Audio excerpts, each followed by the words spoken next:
Você está no Arco 43, o podcast educacional da Editora do Brasil.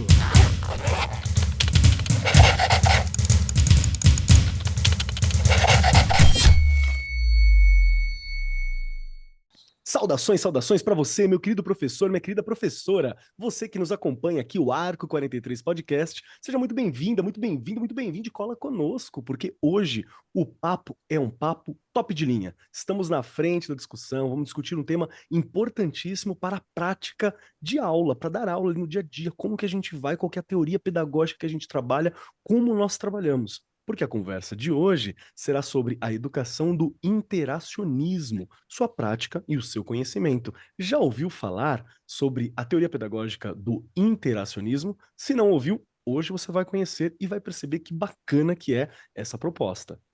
E junto comigo para me ajudar está aqui ela, sempre sentada à minha destra e me ajudando muito. Ela que é a mãe, a mater teoria, aquela que conhece todas as linhas, todas as propostas pedagógicas, Regiane Taveira, a nossa diretora preferida. Ai, meu Deus, que delícia. Eu chego lá, eu chego lá. Eu já falei que esses seus inícios de programa são uma delícia, mas eu tenho que chegar nesse auge que você me coloca aí. Que delícia. Estou bem, não é? E acho que você já colocou muito bem aí como é bom a gente entender de algumas coisas. Não dá para entender de tudo, mas a gente tem que ir entendendo de algumas coisas para estar lá na sala de aula.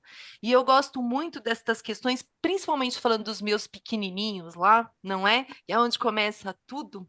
E quando a gente pensa nesse mundo que está o tempo inteiro aí em transformação, né? Tantas informações que chegam tão rápido, como que tem que ser a aprendizagem, não é? Como que tem que ser neste momento? Tem uma linha só? A gente segue só uma coisa? Eu gosto dessas discussões porque elas nos trazem muitas reflexões, e quando a gente está lá na escola, não é, Kelly? A gente tem diversos alunos, diversas especificidades, nem tudo dá certo, a gente tem que estar o tempo inteiro ali em aprendizagem também, porque cada ser é um ser, não é? Mas eu vou parar, porque a gente tem gente que... temos pessoas, vou parar com esse gente, temos pessoas aqui que vão nos ajudar muito, não é? Perfeito. E como sempre, compondo a nossa mesa, temos pessoas de altíssimo garbo e elegância, envergadura intelectual e capacidade para discutir conosco. Hoje nós recebemos aqui a Alfa Simonetti, que é doutora e mestra em Linguística e Semiótica Geral pela Universidade de São Paulo, licenciada em Letras pela Universidade de São Paulo também, professora na Educação Básica, autora e editora de diversos materiais educativos também. Alfa, seja muito bem-vinda, está pronta para nos ensinar, trocar uma ideinha com a gente aqui, fazer a gente entender um pouco mais e, quem sabe, sair com uma nova proposta, uma nova orientação ou um novo ponto de vista pedagógico? Com certeza, obrigada pelo convite. Vamos fazer aqui nossa troca, que é assim que a gente constrói o conhecimento, né? Perfeito, perfeito. Muito obrigado por ter topado conversar com a gente. E compondo a mesa também temos a Terezinha Figueiredo, que é licenciada em Ciências Biológicas pela Universidade de São Paulo, especialista em Educação Ambiental pelo SENAC do Rio de Janeiro, professora e consultora nas redes públicas e particular de ensino e autora e coordenadora de materiais educativos também. Pronta, Terezinha, para conversar conosco. Muito obrigado por topar estar aqui com a gente. Quero aprender muito. Hoje é um bom dia para você? Como é que tá as coisas? Muito obrigada pelo convite, eu que agradeço também. E vamos lá, espero contribuir, né, nos meus... Já tenho bastante estrada, né? Já tenho mais de 40 anos, vamos dizer, trabalhando e militando, né, com a educação, que a gente sempre para uma educação principalmente pública e de qualidade. Então, vamos lá, quem sabe a gente avança um pouco hoje. Perfeito, perfeito. Muito obrigado pela presença de vocês e vamos lá. Prepare-se para o maior evento de inovação e tecnologia para a educação na América Latina. O BET Brasil 2024 está chegando e a Editora do Brasil vai estar lá. Vamos juntos conectar ideias, inovações e soluções para revolucionar a educação. Visite nosso estande na BET Brasil 2024, de 23 a 26 de abril. A gente te espera lá, hein? Para começar esse papo, é importante entender o que nós vamos propor acontecer aqui hoje. O arco de hoje vai explorar uma teoria pedagógica que é um mix de diversas influências, o interacionismo. Imagine que temos uma lupa em mãos para analisar de perto a lei interacionista. É uma teoria meio cientista, meio poeta, que considera tanto o que acontece dentro de nós, quanto o que rola ao nosso redor também. E claro, sempre baseado. E hoje nós vamos basear nas ideias brilhantes de alguns mestres dessa teoria, como Jean Piaget e o Lev Vygotsky, que são duas pessoas, dois nomes que todo educador ouviu em algum momento, pegou algum livrinho daqueles pequenininhos, né, edição que a universidade sempre oferece, uma Xerox ali conversando um pouquinho, um resumo da Wikipedia, mas todo mundo já ouviu esses nomes. E nesta análise, nós vamos desdobrar as bases da teoria, destacando a crença fundamental, que é de que o ser humano é um construtor ativo de conhecimento. A aprendizagem, o desenvolvimento, como que eles se misturam, como que se desenvolvem, e confiando a cada indivíduo a responsabilidade pelo seu próprio processo de evolução. Então, convidamos vocês a se aprofundarem com a gente nesse episódio cheio de inspirações e cheio de ideias envolvendo os impactos e as formas, as teorias educacionais que trabalham no desenvolvimento humano. E para começar o nosso papo de hoje, Regiane Taveira, sempre você, minha primeira vítima aqui nas conversas. Rê, qual foi a primeira vez que alguém chegou para você na vida de professora e falou assim: isso aqui é uma teoria pedagógica, isso aqui é uma proposta pedagógica teórica que te ajuda a orientar e te ajuda a ter uma espécie de óculos, lupa, uma forma de ver educação e de trabalhar a educação. Que hora que chegou essa palavra de teoria pedagógica para você, esse termo? Olha, Kelly, lá no magistério, sou antiga também, né? Lá no magistério, né? Quando eu fiz o meu magistério, eu tive muito bons, excelentes professores, e já na psicologia a gente estudou muito Piaget, muito, e ali já estava nascendo, né? Finalzinho de 80, começo de 90, no Brasil já pegando bem forte a questão na verdade, do construtivismo, e aí vinha todas essas linhas. Aí eu conheci ali Piaget, tá? Quando eu fui, aí eu fiz educação física, né? Todo mundo já sabe aqui as voltas que eu dei, fiz educação física. Em começo de 2000 eu vou fazer a pedagogia. E aí eu sou apresentada ao Vygotsky. Eu falo que até muito tarde. Eu acho que porque eu gostei muito. Você fala assim, Regiane, você gosta? Gosto muito. Esta é uma linha, assim, Keller, eu sempre associo, quando eu falo tanto de Piaget quanto de Vygotsky, né, e dessa questão da teoria, eu gosto muito de relacionar os 4 pilares da educação. Eu acho que tá muito ligado quando a gente pensa nos dois. É uma relação que eu gosto de fazer. Porque quando eu penso em aprendizagem, quando eu penso ali, né, em aprender a aprender, né, em aprender a fazer, em aprender a conviver e aprender a ser, né, você já tem aí um caminho gigantesco e amplo pensando nesta questão desta teoria, não é? E ela nos traz, óbvio, muitas hoje, né? Como é que você aprende? Passiva. Eu aprendi, eu sempre falo isso, né? Um olhando para a cabeça do outro, para a nuca mesmo. Era aquela escola que eu não podia abrir a boca, enfim. É por isso que quando eu, né, eu já contei isso aqui, fui me formando professor e continuo em formação, eu não conseguia aceitar, por isso fiz a educação física, porque eu achava que você tinha que aprender no movimento, né? Você tinha que ser ativo ali no seu processo. E eu acho isso super gostoso, porque é justamente isso que eu sinto ainda, o tempo todo. E essa teoria, ela vem a contribuir com isso. Você tem que ser ativo, você tem que participar. O que você quer do seu aluno? Que ele aprenda a refletir, não é? Que ele aprenda a pensar, a fazer parte do processo dele, quem ele é ali como estudante. Eu adoro tudo isso. Mas a minha pergunta foi respondida lá no começo, né? Que é no meu magistério. Perfeito, perfeito. Eu dei a minha volta toda. Porque eu fiz essa pergunta inicial porque eu tive a formação, né, da teoria pedagógica, como que nós trabalhamos dentro da universidade, mas eu sempre senti que foi muito pouco discutido ou muito pouco desenvolvido nas formações nas escolas ou para dar uma formação continuada, né? E, por exemplo, interacionismo é algo que eu ouvi por cima, sobre como tem a ver com Vygotsky e Piaget é um pouco mais distante, né, porque ele vem dentro da estrutura, mas como tem a ver com Vygotsky, e muito pouco do desenvolvimento mesmo, de como funciona. Então eu vou começar puxando uma pergunta para você, Terezinha, me ajuda. É para você a minha primeira pergunta para entender. Quando nós falamos sobre aprendizagem dentro da proposta interacionista, como que isso se dá? Do que eu estou falando quando eu digo sobre aprendizagem? É sobre o famoso sentar e ficar passivo diante? O que é esse processo de aprendizagem que nós esperamos dentro da teoria interacionista? Então, a gente espera, né, quando a gente trabalha pensando no aluno, né? Então, assim, a primeira coisa que eu acho, assim, eu que já, assim, aprendi Piaget, né, basicamente me formei, só tinha Piaget, e era até uma quase novidade. E, então, assim, o que é? Você para de pensar só no conteúdo e começa a olhar para o aluno, né?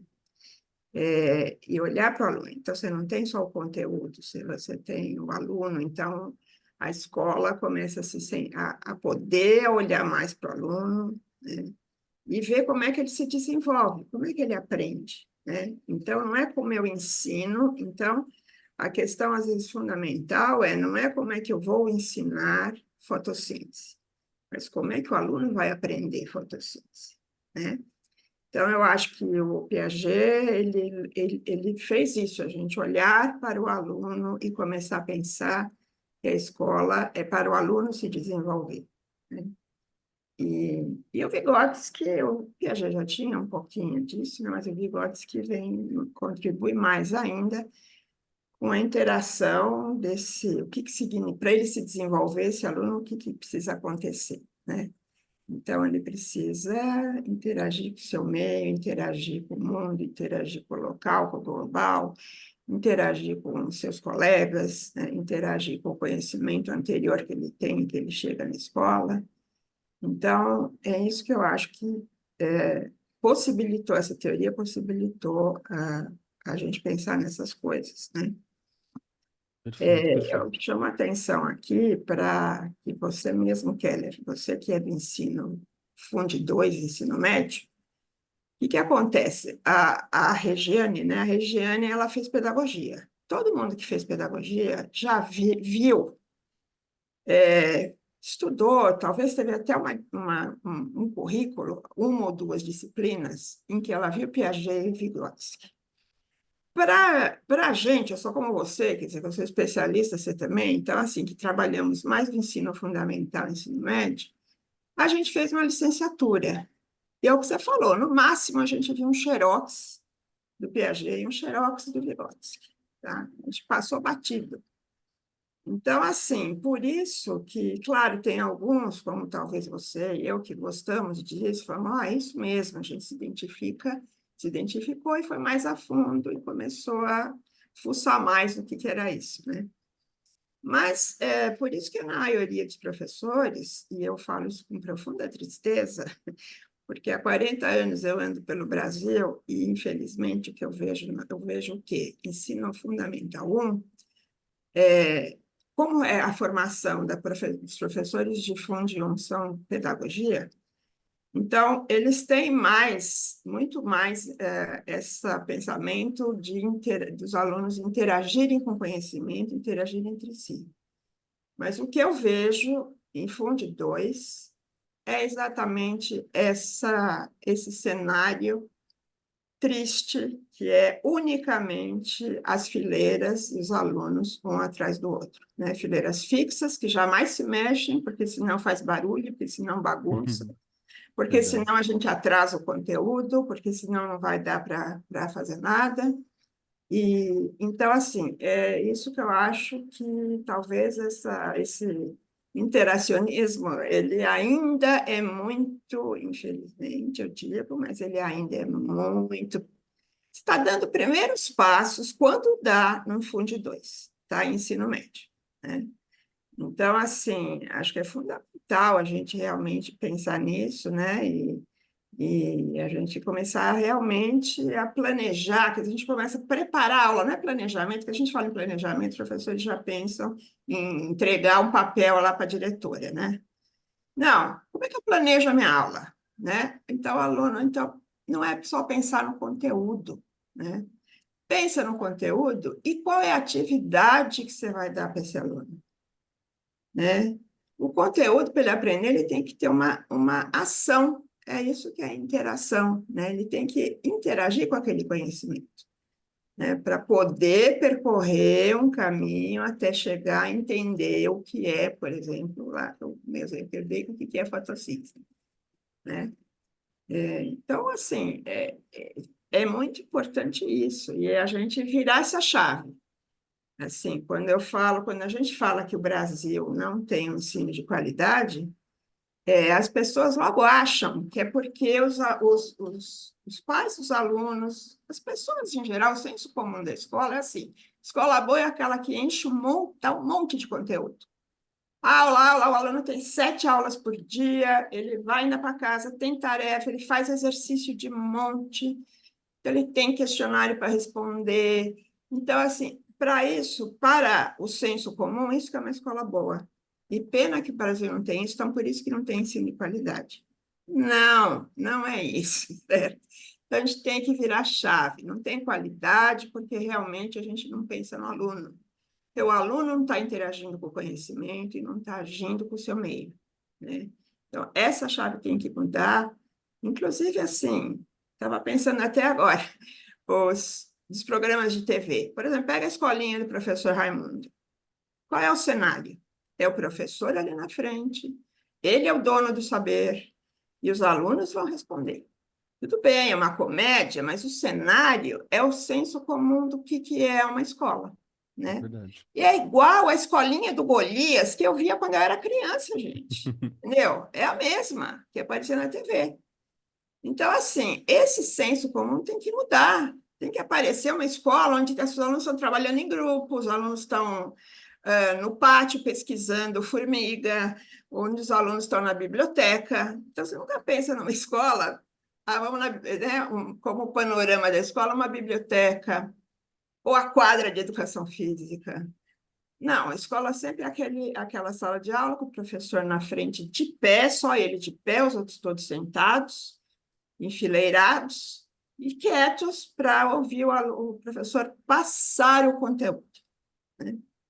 Então, bom, tem mais coisas, vamos rodando aí, a gente vai conversando, tá? Tem razão, tem razão. Você sabe que, na verdade não sabe, né? Eu vou contar agora para todo mundo, mas uma das escolas que eu trabalho tem uma área verde gigantesca, assim. Acho que é uma das escolas locais, assim, da região de Suzano, tem uma área verde enorme, porque o antigo fundador da escola, ele era da biologia. Então ele fez questão de ter um grande espaço para que a galera convivesse, para que os estudantes pudessem ir para quiosque, né? E a galera esquece, os professores, meus colegas, eu mesmo, às vezes esqueço, que é uma ótima sala de aula. É ótimo para a gente fazer uma leitura, para a gente sentar, para nós discutirmos esse espaço e esse ambiente. Isso é algo que eu acho que é muito importante para a gente levantar também. Mas deixa eu puxar uma pergunta também para Alfa. Alfa, quero te fazer uma pergunta bem difícil, hein? Se prepara. Porque muitas vezes a gente fala sobre ter um papel na educação ativo do estudante, né? Tem que ser ativo, tem que ter um papel ativo, o ser humano tem que ser ativo dentro do trabalho, mas o que é esse ativo? Quando eu estou dizendo que eu preciso de uma certa atividade, que tipo de participação é essa que eu estou dizendo? E também, para deixar ainda mais complicada essa questão, mas eu sei que você vai tirar de letra, perguntar um pouquinho sobre a questão da linguagem nesse papel também. Porque como que é? Tem a ver com a linguagem, essa atividade? O que eu espero dessa atividade? Porque dependendo do horário, se você for lá na última aula de sexta-feira e falar assim, quero alunos ativos, o professor descabela, né? Fala assim, não, calma, na última aula Eles não, já dá uma estão. respirada, né? Já estão muito ativos. O que é esse ativo que nós estamos conversando? Engraçado, né? A Terezinha, a gente trabalhou junto e ela foi minha professora também, né? No Ai, que ensino legal. fundamental de aula. E eu lembro Que das legal. aulas dela até hoje, assim, porque teve lá um conteúdo de astronomia que a gente tinha que desenhar o céu e as fases da Lua, né? E antes de tudo era essa observação, a gente, né, observando para depois criar hipóteses, né, do que está acontecendo.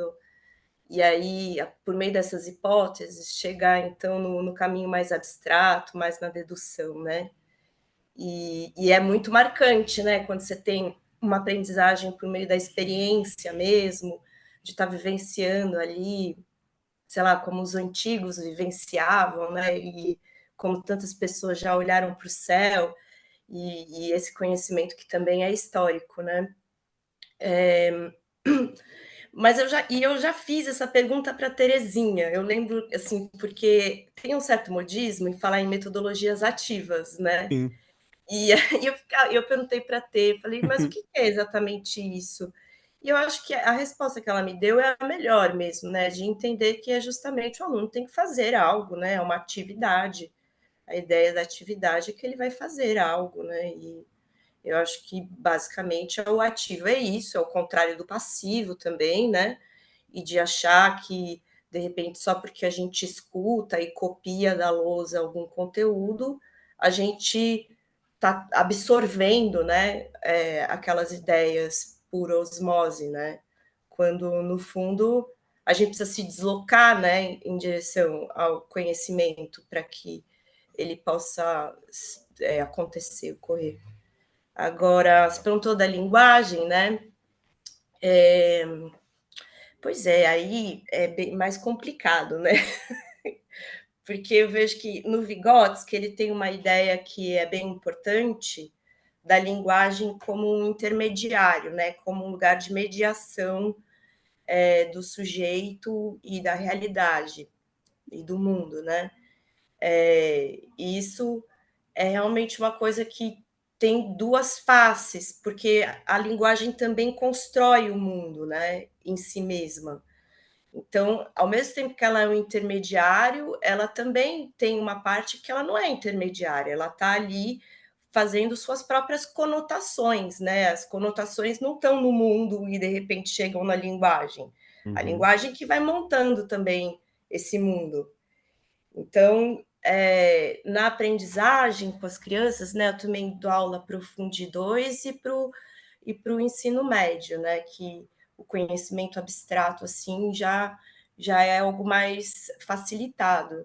Mas no Fundi 2, eu vejo que no exercício com a linguagem é muito importante o aluno perceber que a linguagem, das coisas que ele já sabe, justamente, meio que funciona como uma tomada de consciência, assim, de que a linguagem está ali o tempo inteiro com ele, em todas as interações que, justamente, né, comunicativas, nos diálogos, nos textos, e em outras linguagens, né, também não exclusivamente verbais, o aluno vai estar interagindo por meio da linguagem e construindo o mundo com ela também, né?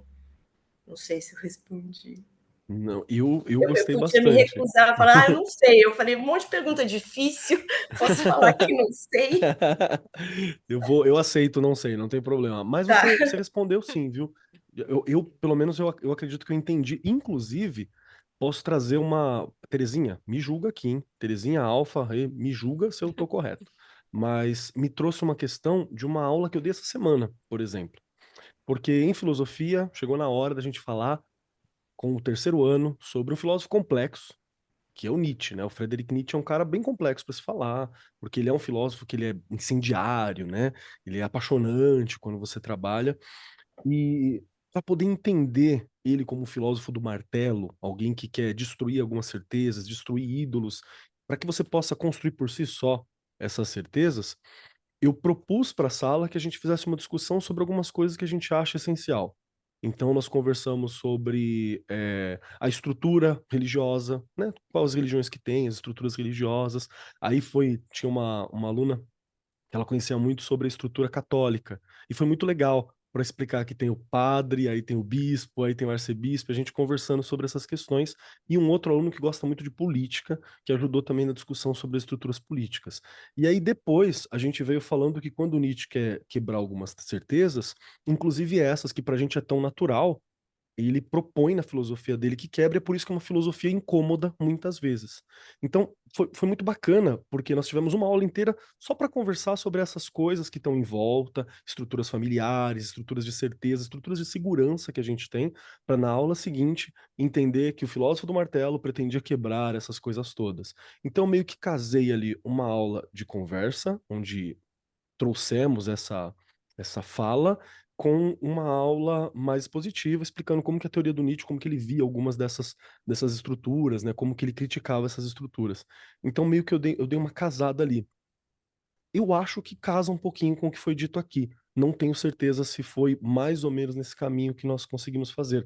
E foi no quiosque, é claro. Como eu falei, né? Ah lá, Foi que lá do lado de delícia. fora, tomando um ventinho, porque estava quente a sala, tomando um Olha, ventinho, conversando ali na beira da mesa. Então foi uma conversa. E mesmo assim, eu vou fechar com a Terezinha numa fala dela que é meio dolorida pra gente. Porque os próprios estudantes depois terminaram, olharam e falaram assim: ai, que legal, né? Pena que a gente não conseguiu ter uma aula mesmo, né, professor? Porque a gente ficou conversando Ah, muito. Aí eu é. falei: então, essa era a aula, né? Aí eu mostrei pra eles que era o que eu tinha planejado. Falei: vocês executaram a aula, isso é a aula. Mas eles mesmos estavam acostumados com uma outra estrutura do que é uma aula, né? Então, para você ver que é o que sempre aconteceu. Então, Infelizmente. infelizmente, Rê. Então, É tô A a errado, gente Terezinha? construção, coloca.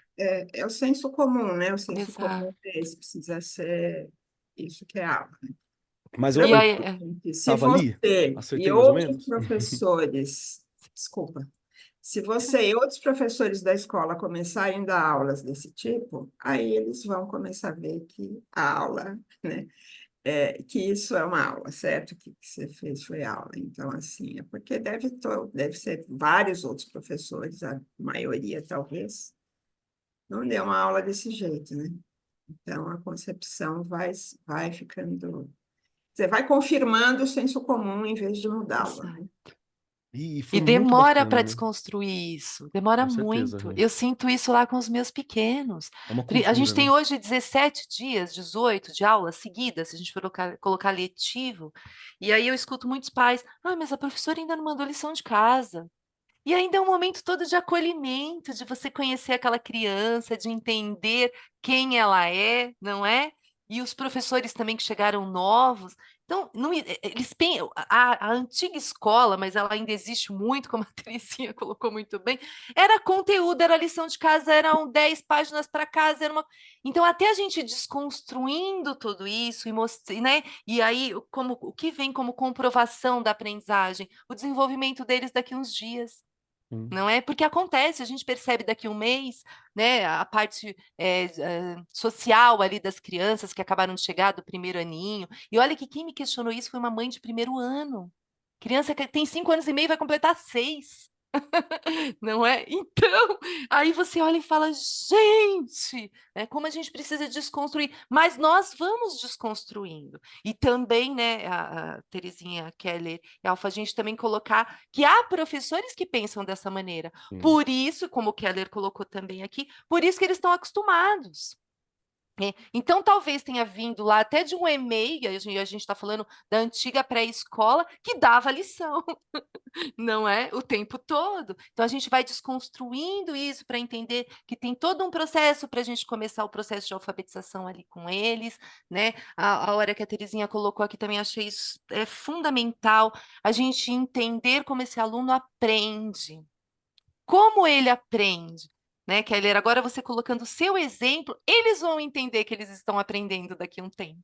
Eles mesmos. Por isso que eles vão ser parte disso, protagonistas, né? Porque os maiores eles conseguem ir entendendo que fizeram parte daquilo, os Uhum. pequenininhos ainda não, né? Mas entender como eles aprendem é o mínimo que o professor precisa ter para ele poder então ali, né, organizar as suas aulas, seu plano de aula, enfim, como que a criança aprende. Não é como eu ensino, exatamente isso, é como as crianças aprendem. Perfeito. Mas eu confesso que eu fiquei na dúvida se eu tava dando aula também, viu? Quando terminou, eu olhei e falei assim, mas foi uma aula, foi, né? Né? Porque É você isso fica mesmo. meio, né? Eu acho que é isso mesmo, porque assim a É, gente precisa encorajar os professores, porque tem muitos professores que realmente não ficam contentes com essas aulas, né? Eles são, aliás, infelizes de entrar numa sala, sair da outra e ficar, mas às vezes até muito empenhado, às vezes até realmente, mas não tem muito repertório para mudar isso, né? E ter também uma autoconfiança, né? Ter coragem de ir mudando, e esse aluno, e vendo como o aluno aprende, né? Também a gente ninguém vai, né? No primeiro dia de aula já saber como é que os alunos aprendem, certo? É uma pesquisa que o professor também faz, né? Isso é um Sim, conhecimento que o professor constrói também. Nessa perfeito. construção, ele também vai ganhando mais confiança de trabalhar de formas mais interativas, né? Em que o aluno tem mais voz, né? A voz do conhecimento, né? Ele tem que dar voz para o aluno falar sobre o conhecimento. Porque às vezes a gente fala de dar voz para o aluno, os professores acham que então a aula vai virar uma bagunça, porque vai ficar todo mundo falando um monte enfim, de coisas que não são do conhecimento. Quando não, a gente pode realmente preparar uma aula que seja muito agradável, mas que os alunos tenham a voz do conhecimento que eles trazem, das dúvidas que eles trazem, do que eles já construíram, do que eles já repararam. Às vezes, naquele momento, o aluno toma consciência do que ele já sabe, né?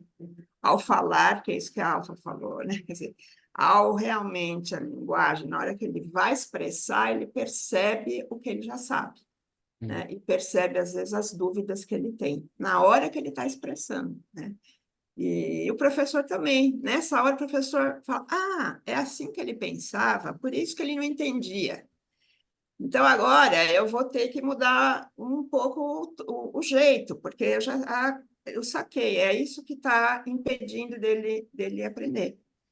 Então, quando você dá a voz para o aluno, né, tudo isso acontece, né? E está acontecendo uma interação, é isso que é interação mesmo, né? Então, se a gente está interagindo entre professor e aluno, aluno, o mundo, né? Olha a sua aula, Keller, quer dizer, os alunos falaram, os alunos ouviram, os alunos trouxeram conhecimento deles, né? Sobre vários conhecimentos, sobre vários assuntos, né? E talvez, assim, você, nesse momento, na hora que você falou, é isso que é aula, deve ter dado um estalinho num monte deles, né? Foi mesmo, né? Tomara. Uma aula legal pode ser assim, né? Então, é legal também essa coisa da gente também, nesse processo que é tão difícil, também chamar a atenção, falar, olha como vocês falavam no começo da atividade, assim, 2 aulas atrás, e olha o que vocês falaram agora, né? Olha como vocês estão falando diferente, olha como vocês estão entendendo mais, né? Perfeito. E aí o aluno vai percebendo isso também, né? Então, agora, só uma coisa, claro que a gente está falando assim, aí às vezes algum professor vai falar, também agora eu vou ficar, não vou dar nunca mais uma aula lá na frente. Não, Tá não. louco, né? Eu vou ficar 60 horas por semana trabalhando em atividade, né? Então, claro que tem momentos, né? Eu acho que é importante, você tem momentos realmente de tomar a palavra e organizar, né? Agora, o que é isso? Quer dizer, o professor organiza o conhecimento que foi ali pululando os alunos, né? Às vezes ele tem que chamar, ele tem que informar, porque de fato ele é a pessoa que sabe mais sobre aquele assunto, ou deveria saber, né? Mais sobre o assunto, então ele é o melhor informante daquele grupo de pessoas, ele é o que mais sabe sobre aquilo. Então, muitas vezes ele tem que chamar atenção, assim, chamar atenção, o que eu digo é colocar tudo centralizado nele, e realmente para informar alguma coisa que ele percebe que está desviando a discussão, atrapalhando o entendimento, né? Então, ele coloca coisas, devolve a palavra, e até que sistematiza tudo, né? Até que sistematiza. E acho muito importante isso que você falou, isso que você fez, né? Quer dizer, e é um caminho. Assim, eu sou professor de ciências, então, assim, o que aula de ciências é típico? Você começa pela definição.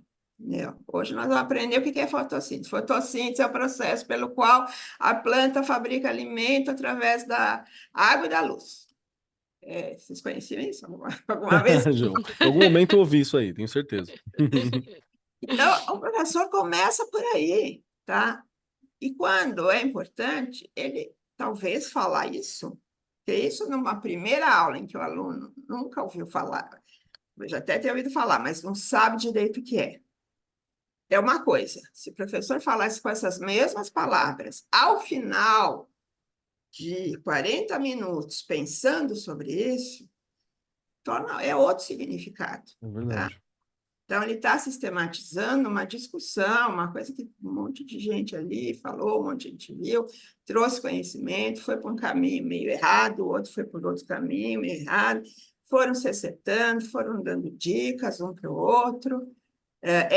O professor também, né, interferindo para o caminho ficar mais verdadeiro, mais rico, mais complexo, né?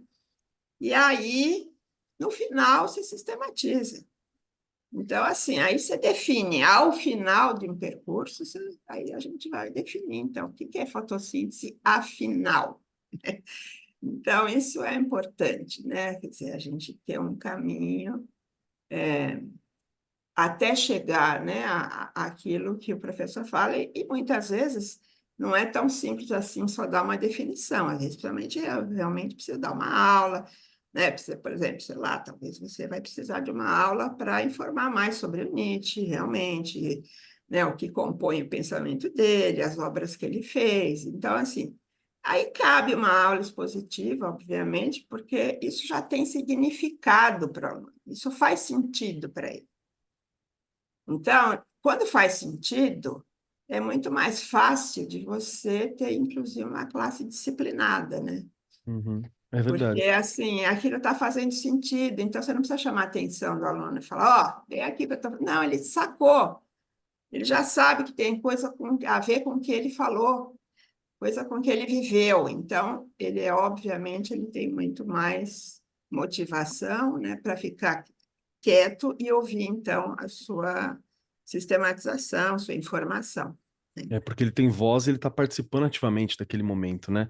Deixa eu puxar para você, Alfa, agora. Quero saber de você, porque a Terezinha falou para a gente bastante aqui um pouco do que seria a prática do professor quando a gente pensa dentro da teoria do interacionismo, né? Como que seria essa prática de aula, qual que é essa função.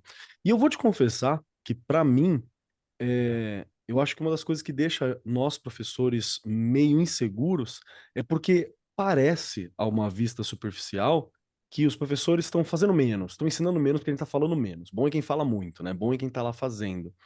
E nem sempre eu acredito que seja assim. Então eu gostaria muito de saber como é que é para você o papel do professor que está seguindo ou que está dentro dessa teoria do interacionismo.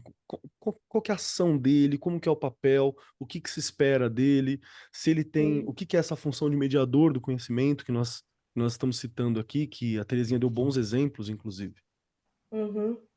Eu estava pensando aqui, né, enquanto eu estava dando a aula, né, pensando também ao mesmo tempo como que isso pode ter muito desafio, né, assim, apresentar muitos desafios ao longo dos processos de aprendizagem, né, porque, não sei, às vezes você pode encontrar também, né, crianças ou pré-adolescentes, jovens que estão muito desmotivados, né, então esse lugar de querer que ele faça algo, ele só vai fazer se ele tiver realmente uma necessidade, né?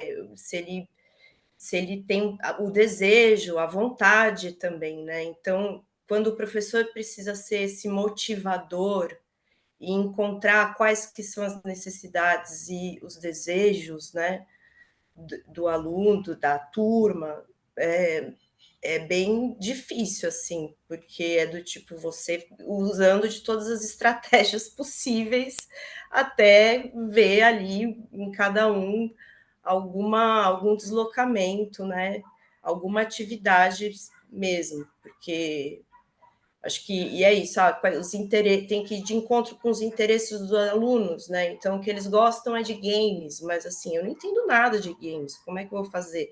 Eles pedem muitos jogos, então eu tenho que ir atrás de toda uma pesquisa do que seria um jogo com vários tipos de jogo, com linguagens, para ver se eles conseguem fazer, interagir e ver se por meio disso eles de fato se engajam em algum tipo de assunto que seja pertinente, né, para a construção ali daquele conhecimento que, no final das contas, precisa estar par e passo com o tradicional também, né, porque eu não deixo de ensinar o que é sujeito e predicado, né, mas o que seria ensinar sujeito e predicado de uma forma em que o aluno levanta as hipóteses dele primeiro?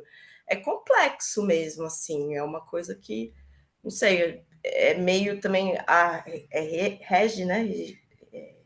Ela falou também, tipo, você vai lançando mão de todas as estratégias e testando tudo o que vier de ideia, né? Para conseguir, de fato, esse lugar onde você tem um aluno que está interessado, engajado, participando, né? E num diálogo, né? Porque você pode, ou você está falando, ele não está escutando, e ele está falando e você não está escutando também, né? Então, porque é possível haver esses desencontros, né? Por N razões. Eu hoje em dia tenho um público muito desinteressado, eu acho, sabe? E é meio eu vou fazendo ali os meus malabarismos e para tentar chamar atenção de alguma forma para o conteúdo. Ainda mais esse mais tradicional, que é a gramática, eles acham que não serve para nada, enfim, odeiam, entendeu? É uma coisa, e de alguma forma tem que aparecer, né? Porque está no currículo, Precisa, é né? esperado que ele saiba. Não dá para depender do corretor de texto a vida inteira, né? No celular. Não, eles querem usar o chat GPT para Claro, tudo, olha lá. para tudo. É É verdade. desesperador. Olha, É verdade. Entender como trabalhar com é, essas questões é realmente um desafio para a gente. Tá quase muito. dando o nosso horário. Eu queria perguntar para você, Rê, o que que você está achando desse papo? E também, se você, na tua experiência como diretora de Fundamental 1, né, na tua experiência ali como uma gestora, se você sente alguma diferença no desenvolvimento, na aprendizagem das crianças quando tem essa postura mais voltada para o interacionismo mesmo, para a gente desenvolver essa comunicação, desenvolver esse contato, entender o ambiente, porque quem acompanha aqui para a gente sabe que você desenvolve uma série de trabalhos também envolvendo o ambiente da escola, envolvendo a comunidade que está em volta, comunidade de imigrantes que às vezes tem em volta também, né? E tô trazendo isso à baila porque todo programa, todo podcast é o primeiro podcast de alguém também. É importante Sim. para entender de que lugar que a gente está falando, né? Olha, Keller, olhando ali como gestora, né? Acho que a Alfa colocou aqui, a gente tem que estar sempre ajudando, eu falo, impulsionando o trabalho ali do professor. Em momentos o professor tem que impulsionar e o gestor o tempo inteiro, porque realmente você pega ali turmas que às vezes estão totalmente desinteressadas. Com os pequenos, às vezes a gente, né? Eu acho que é mais tranquilo. Quando eu ouço, né, sobre os anos finais do ensino médio, eu falo, gente, eu estou ainda no paraíso. E olha só, né, com todos os problemas que a gente sabe que existem, enfim. O que eu vejo ali que é super interessante, o processo de alfabetização, né, a gente tem ali os professores que trabalham muito bem essa questão. Então, quando você tem ali os alunos, né, que você tem as etapas da alfabetização, as fases.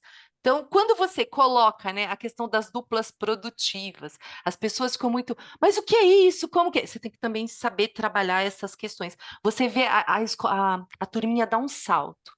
Então, quando eu tenho os pré-silábicos e coloco com silábico com valor, né, o silábico com valor com o silábico alfabético, ele vai mudar. Gente, parece que é uma coisa tão boba, só o trabalho que eles fazem ali juntos, de ir trocando. Eu fico com o Keller e o Keller. Tem gente que. Olha o que é incrível, né? É provado já, a gente consegue perceber que a professora que faz esse tipo de trabalho, a criança avança muito rápido nas fases, tá? Ela entra pré e, assim, em menos de 2 meses a criança está alfabética. Porque é isso, não é? Eles vão interagindo. Aí tem gente que ainda fala, não, mas ele vai copiar do outro. Ele não está escrevendo, ele não está aprendendo, ele está copiando. Primeiro que você tem que ter toda. Por isso que é interessante saber como que a criança aprende. Porque aí eu consigo organizar estas duplas para realmente haver um crescimento ali naquela sala e na questão da alfabetização. Que eu falo, gente, alfabetizar não é uma coisa fácil, não, é uma coisa muito difícil, não é? Até porque aí vou lá na fala da Alfa. Você tem que pensar em mil coisas. E às vezes não é uma metodologia que vai dar conta, não. Você tem 30 ali, 35, 40, você vai ter que pensar em vários caminhos. Mas esse é um dos caminhos, por isso que eu falei já no começo aqui do programa, que eu gosto muito. Porque eu vejo que essa interação, ela ajuda muito. Aí você fala, Rê, você está falando do processo de alfabetização. Ok, aí ele chegou ao alfabético. E quando você começa a questão das produções de texto, não é? Também Se você conhece teu aluno, você vai colocar o Keller ali com a Terezinha sabe um pouco mais, ela já está ortográfica, né? Ela já escreve. Um vai ajudando o outro, gente, o crescimento é outro. O Keller hoje vai corrigir o texto da Alfa, junto que a Alfa vai olhar o do Keller.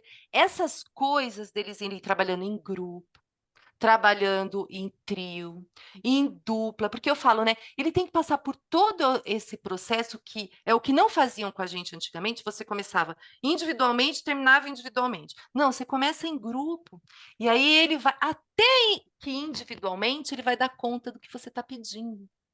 E é muito claro, e você percebe que quando o professor trabalha desta forma, o resultado é super satisfatório ao final de cada bimestre, não é?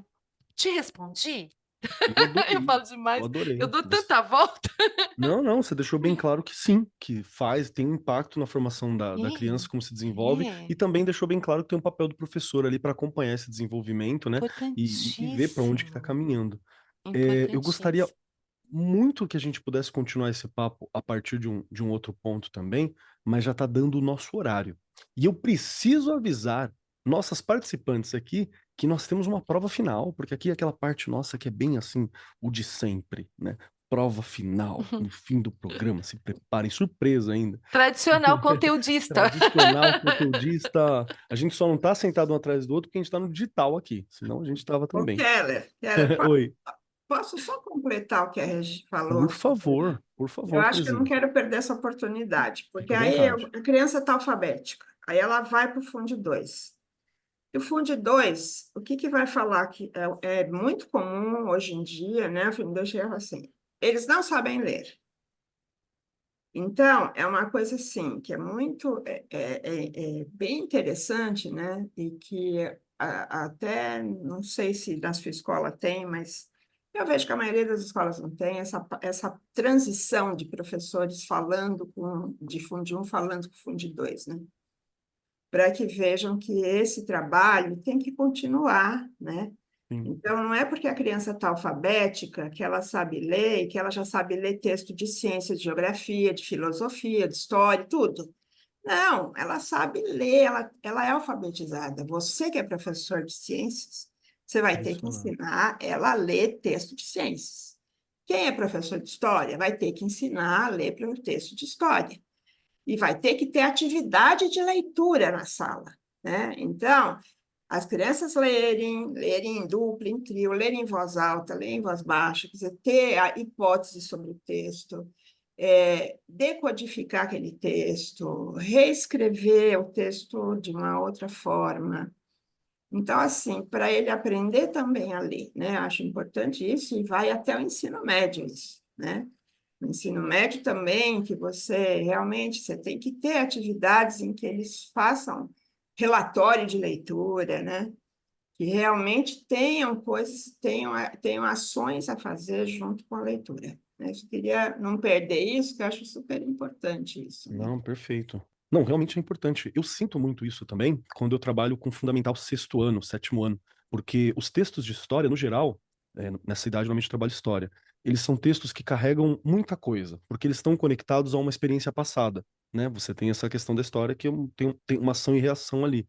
Então, entender que aquele fato não acontece no vazio, acordou de manhã e o fato brotou, é um entendimento específico de causa e consequência que você vai ter através do texto histórico, que talvez não esteja presente no texto de biologia, no texto de ciências, ou num outro texto específico, né? Esse ponto. Então, realmente é algo importante e que lembra que essa alfabetização ela prossegue, né? Até hoje. Até hoje tem texto que a gente tem que ser realfabetizado. Às vezes eu pegar um filósofo para ler, eu olho e falo, gente, calma, respira. Citando o professor Clóvis, né, que já esteve aqui com a gente em entrevistas passadas, o professor Clóvis de Barros, ele fala que esse cara aqui, ele escreveu, só tem que ler, né? Só tenho que entender o que ele está falando aqui. Então, deixa eu respirar e tentar. Mas já está dando nosso horário. Quero continuar esse papo num outro momento, então estejam convidadíssimas novamente para a gente discutir mais algumas posturas, talvez alguma prática envolvendo a sala de aula, algo que pode auxiliar mais o professor, né, no dia a dia, ou mais teoria para a gente entender, porque nós precisamos de mais teoria. Já tivemos conversas aqui onde nós falamos que nós teorizamos pouco a prática da sala de aula hoje em dia, fica tudo uma correria, né? Chegar no Enem, chegar no fim do ano, passar do bimestre, fazer atividade, né? Ainda bem que nós temos pessoas de alto garbo, elegância, envergadura intelectual como vocês que geram bons materiais, como os materiais da Editora do Brasil, que ajudam a gente nesse processo, propondo atividades, mostrando qual que é a origem teórica daqueles materiais. Isso auxilia muito no fim das contas. Mas chegamos ao momento final e devo avisá-los que aqui tem aquela prova, aquele momento conteudista. 3 questões finais para todos os presentes, inclusive Regiane e eu, que são 3 perguntinhas. A primeira delas é: se você gostou do programa e se tem alguma coisa a acrescentar, algo que você gostaria de relembrar ou de pontuar para esse momento final. Essa não é tão difícil, mas vai ficando mais. Calma, gente. Segunda questão é: como eu faço para te encontrar? Aonde que eu te acho? Como eu sei mais do seu trabalho, das coisas que você executa, das coisas que produziu? Como eu sei mais de Terezinha e de Alfa Regiane Keller? Como que eu encontro por aí? Tem rede social? Não tem? Tem e-mail? Não quer ser encontrado? Já tivemos participante que falou assim: não vão me achar, não tem como, assim, não tem rede social, não tem nada. Pode acontecer. E a terceira pergunta não é exatamente uma pergunta, é um pedacinho seu para ser presenteado para os nossos queridos ouvintes que estão agora conosco. Pode ser uma indicação, pode ser um filme, pode ser uma série, pode ser uma frase, uma música, uma receita, um pensamento, qualquer coisa, tendo a ver com o programa ou não, porque a ideia é ter a ver com você. Então, para dar tempo dos nossos participantes pensarem, Regiane Taveira, as 3 perguntinhas para você. Primeiro, se você gostou do programa. Segundo, onde te encontro. E terceiro, o que você vai deixar conosco, acompanhando nossos ouvintes em seus corações e mentes. Até a próxima semana. Tem como não gostar? Isso foi uma Verdade. aula. Sabe aqueles episódios que você termina? Tem tanta anotação aqui, tantas ideias, porque foram surgindo, não é? Adorei. Precisamos. Você já colocou muito bem. Repetir. Voou. A gente acabou de começar e já está terminando. Então, a gente precisa, sim, discutir mais coisas, refletir sobre outras, enfim, não é? Amei o programa. E eu tô aqui no Arco 43, tô lá no Instagram, Regiane Taveira, Facebook, e, como eu sempre brinco, lá no chão da fábrica, onde toda essa mágica aí tem que acontecer, a gente tem que ir tentando, né, desconstruir algumas coisas, construir novas, e é lá que a coisa toda vai acontecendo diariamente, conosco e com os alunos, não é? Eu vou deixar uma frase aqui que não adianta, não tinha como, que me marcou. Aliás, eu vou deixar, esse livro é uma bíblia para mim, desde 2000, tá veinho, todo riscado, mas é da Martha Koll, ela explica muito bem a teoria do Vygotsky, de uma forma... Ele é pequenininho, então você vai ler e você vai conseguir ir, né, pensando ali um pouquinho em como se dá tudo isso. Fica aí, né? E tem muitos textos dela também falando dele, dá para procurar aí na internet, vai ajudar bastante. Fica uma frase dele, não tem como, do Vygotsky. Na ausência do outro, o homem não se constrói homem. Se a gente tiver isso na cabeça o tempo todo, né? A gente vai começar a entender que a gente só aprende na interação com o outro, estando perto do outro, e os nossos alunos também. Olha o quanto que a gente desenvolveu de aprendizagem aqui hoje. Foi na troca, foi falando, foi conversando, foi na interação. Então, os nossos alunos lá na escola também precisam disso o tempo todo. Adorei! Muito obrigada. Perfeito. Rê, obrigado por estar aqui com a gente, obrigado pelo seu tempo, por trazer essa experiência, por lembrar desse material muito bom. Acho que eu vou ter que dar 2 indicações, porque você me lembrou de um outro material também, enquanto estava falando. Muito obrigado, viu? Você está antenado com o mundo da educação? Quer ficar por dentro das novidades, dicas e tendências? Então não perde tempo e siga agora mesmo @Editora do Brasil _oficial, o Instagram da Editora do Brasil. Lá você encontrará pautas educativas, dicas exclusivas de autores renomados, lançamentos literários e didáticos e muito mais. Educação e informação de qualidade estão a um clique de distância. Não perca essa chance. Essa foi uma mensagem da Editora do Brasil, diretamente do Arco 43. Fique ligado para mais novidades e conteúdos educativos aqui do seu podcast favorito. Editora do Brasil, transformando o país pela educação. Vamos lá. Alfa, agora é a sua vez. Alfa Simonetti, se prepara. 3 perguntinhas para você. A primeira, se você gostou do programa, se tem alguma coisa a acrescentar. A segunda, onde nós te encontramos, se tem como te encontrar. E terceiro, um pedacinho seu para nos acompanhar até o próximo programa. Adorei, né? Gostei muito, foi ótimo, uma simpatia, papo enriquecedor, muito legal. Tem como me encontrar por e-mail. Eu tenho o LinkedIn também, Alfa Simonetti, e meu e-mail também, alfa.simonetti@gmail.com. Eu gosto de e-mails, parece mais carta, assim, mais. Eu lembrei assim de um momento muito bom que eu tive em sala de aula essa semana, que a gente está estudando a história do rock, né? Que é um tema que foi escolhido pelos alunos, e eles nunca tinham escutado Aretha Franklin. Aretha Franklin. E aí a gente escutou Aretha Franklin juntos, a Say a Little Prayer. E foi muito legal, assim. Foi um bálsamo pro final da semana, assim. Perfeito, perfeito, fantástico. Muito obrigado por essa indicação, inclusive, viu? Terei que fazer uso do meu agregador de podcast, que também é player de música, para me dedicar um pouquinho à Aretha aqui. Muito obrigado pelo seu tempo, obrigado por trazer a tua formação aqui, por trazer essas discussões tão importantes para o dia a dia, e obrigado por essa dica de como dar aula de maneira interessante também, que é discutir a partir dos temas que os alunos trouxerem agora nesse momento final. Obrigado, Alfa. Vamos lá, Terezinha, sua vez. 3 perguntinhas para você. Primeiro, se você gostou do programa. Segunda, onde a gente te encontra, onde a gente encontra suas produções, suas participações. E terceiro, uma indicação sua para ficar nos nossos corações e mentes aqui. Então, olha, eu achei ótimo o programa, porque eu gosto muito dessa coisa, conversa, né? Que a gente vai trocando, vai colocando novas questões, a gente vai pensando sobre várias coisas juntos, então achei muito bom, é uma coisa solta, né? Sem a gente ficar amarrado a pautas mais fixas. Então, gostei bastante do programa, tá? E aonde me encontrar eu também prefiro e-mail, tá? Eu gosto de e-mail. mtdfigueiredo@gmail.com.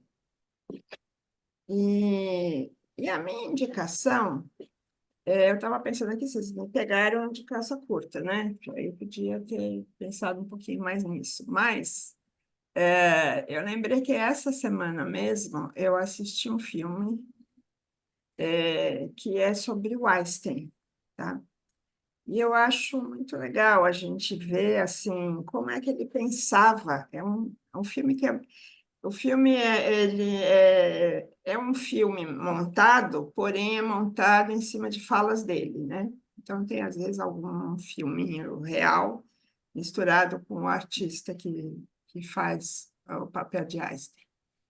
E é interessante a gente ver como é que ele foi, né, a postura dele diante daquilo que ele não conhecia, como é que ele foi descobrindo, e como é que é uma coisa importante também, como é que o conhecimento está super ligado à sociedade, ao meio, e como a gente tem responsabilidade sobre aquilo que a gente produz, sobre aquilo que a gente faz. Então, acho muito interessante, achei um filme bem legal. E assim, o Einstein é meio uma coisa que os alunos gostam, né? Ele é meio um mito, assim. Então, eu acho bem interessante, porque também desmistifica, né? Ele é como ele, um ser humano mesmo, com muitas dificuldades, angústias, né? Então, recomendo esse. Perfeito, perfeito. Terezinha, muito obrigado por ter topado estar aqui com a gente, muito obrigado por trazer essa indicação maravilhosa, obrigado pelo seu tempo, por toda essa experiência que você adquiriu ao longo do tempo, ao longo das produções, e estar aqui dividindo com a gente. Foi um prazer, viu? Foi todo meu. E vamos lá. Chegando a minha vez, então, quero dizer que eu amei o papo. Eu gosto de discutir teoria, em geral. Teoria da educação eu acho bacana, teoria da filosofia eu acho legal, teoria da história eu acho fantástico, porque para mim é muito importante que a nossa prática ela tenha uma orientação teórica. Senão eu sinto que eu estou fazendo as coisas, eu não sei exatamente para onde está indo. Então, quando a gente tem a chance de conversar um pouco sobre orientações teóricas da educação, pontos de vistas, ponto de postura, eu me sinto muito menos solitário e muito menos. Tamo aí, né? Tô tentando, tô na baila. Não vira mais uma coisa de processo mesmo, de projeto, como se a gente tivesse não um controle, mas a gente tivesse uma estrutura para trabalhar com as coisas. Então, eu acho maravilhoso, para mim é essencial. Muito obrigado pela oportunidade de fazer esse programa. E quem quiser me encontrar por aí, @MarcosKeller na maioria dos lugares, @KobKeller, K-O-B Keller, lá no Instagram. Lembrando que é um Instagram maioritariamente pessoal, mas tem coisa lá. Às vezes tem eu tocando guitarra, às vezes tem o meu gato, às vezes tem o que eu tô comendo, às vezes tô falando de educação, respondendo perguntinha, dando risada. Tem tudo isso lá, vá por sua conta em risco, né? Também tem e-mail, tá lá no Instagram também. E eu gosto de e-mail, defeito Terezinha e Alfa aqui, porque e-mail é organizado. E-mail chega, você responde, ó, tá lindo, né? Aquelas caixas de mensagem ficam uma bagunça, mas pode mandar mensagem também, não tem problema. Respondo quando der. Fica aí a possibilidade. E enquanto a indicação, eu vou roubar aqui e vou dar 2 indicações, tá? Não vai ter jeito. Porque a Regiane me lembrou de um material muito bom que eu acredito que foi um material que eu estudei na universidade. Quando ela cita a Marta Cole de Oliveira, que é falando sobre o Vygotsky, tem um livro muito bacana, muito essencial, que é de Yves de Lattaille, Marta Cole e Heloísa Dantas, falando sobre Piaget, Vygotsky e o Vallon. É um livro muito bacana, chama Piaget, Vygotsky e Vallon, Teorias Psicogenéticas em Discussão. Deve estar na 50ª edição esse livro, é um livro que nunca esgota, né? Um livro sempre reimpresso. Os 3 são professores da Universidade de São Paulo, né, que trabalharam toda essa formação. É importante também para a gente saber, e talvez seja um ponto de partida. O que que eu aconselho também? O livro ele pincela, ele desenvolve, mas é muito legal se você pesquisar por você depois ou durante a leitura o contexto e quem foi a pessoa. Piaget, Vygotsky e Vallon. Muita coisa fica claro. Na hora que você para dar uma olhadinha ali e você pesquisa, por exemplo, que o Piaget ele era um psicólogo suíço renomado, né? Como ele estava pensando no desenvolvimento cognitivo, que ele estava ali que iniciou os processos, nasceu, né, ainda no fim do século XIX, desenvolveu ao longo do século XX inteiro. E quando você para ver que o Vygotsky, ele foi um psicólogo soviético, então você entende muita coisa dos porquês de alguns princípios ou de algumas posturas. Talvez seja eu, pensando como historiador, né, pessoa da filosofia que acha interessante, mas eu gosto muito de ver esse contexto e entender como é que se formou essas ideias. Essa é a minha primeira indicação. E a minha segunda indicação é para você se divertir. Você que está aqui com a gente, professor, não tem muito feriado esse ano, hein? Vai se divertir, descansa no fim de semana, dorme bem, come legal, se cuida, se exercita. E eu quero te aconselhar uma coisa. Pega uma sexta-feira à noite, terminou os trabalhos, senta em casa, vai lá no seu provedor de Netflix, essas coisas, não sei em qual deles que tá, acho que é no Prime Video, tem Duna Parte 1. Assiste Duna Parte 1, filmão, e vai no cinema ver Duna Parte 2 no dia seguinte, já cola assim, ó. Porque a parte 1 ela acaba de um jeito que você fica, meu Deus, não teve fim. Já cola a parte 1 e parte 2. É um filme fantástico, fantástico. Vai divertir muito a gente, porque é uma grande obra cinematográfica, daquelas que já é um jovem cult, assim. Então, vale muito a pena pra gente visitar um outro mundo, dar uma respirada, porque segunda-feira sempre tem mais, né?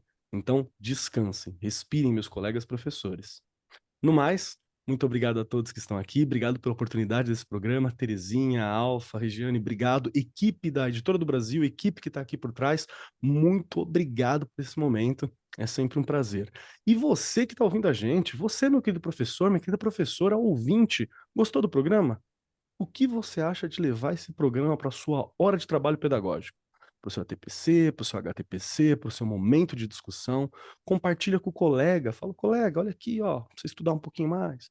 Manda para ele, porque é formação, tá bom? Nós fazemos isso para você que está ouvindo. Para você, professor, professora, estudante, amante da educação. É para você. No mais, eu sou o Marcos Keller e até semana que vem.